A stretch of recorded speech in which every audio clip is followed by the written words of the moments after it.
প্রথমে আমি মাছগুলো ভেজে নিলাম। রুই মাছ নিচ্ছি এখানে 10 পিস।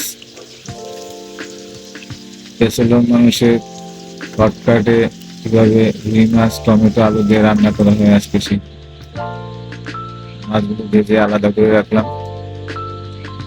যে তেলগুলো ছিল তেলগুলোর মধ্যে আমি আলু কেটে রেখেছিলাম, আলুগুলো দিয়ে দিতে হবে। বুঝলেন তো? শর্টকাটে রান্না বান্না করে ফেলবো। ছেলে মানুষ সবই পারে। আলু মধ্যে হলুদ আর পরিমাণ মতো লবণ দিয়ে দিলাম। ট্রাই করে দেখতে পারেন। এগুলো একটু হালকা করে নাড়াচাড়া নাড়াচাড়া নাড়াচাড়া নাড়াচাড়া দিতে দিতে একটু লাল লাল করতে হবে। লাল করে এই আলুগুলা লাল লাল হয়ে গেলে আমি আলাদা পাত্রে রাখবো।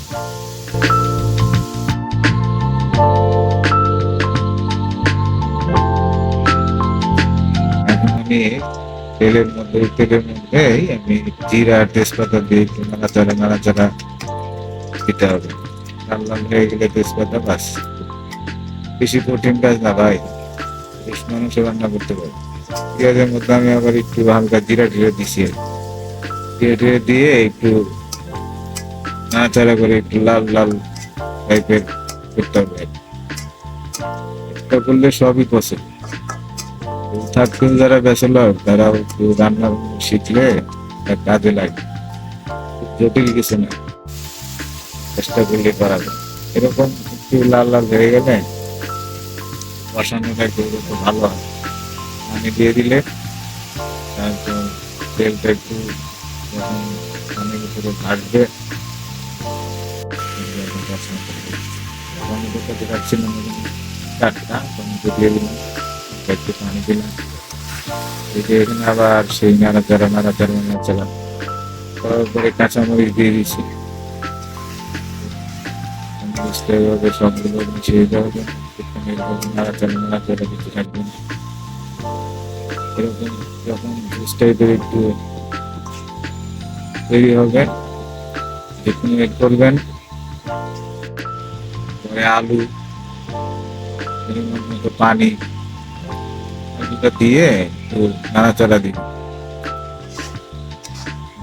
দেওয়ার পরে একটু ভালোভাবে মিশানোর জন্য দিতে হবে। দিলাম, নাড়াচাড়া করলাম।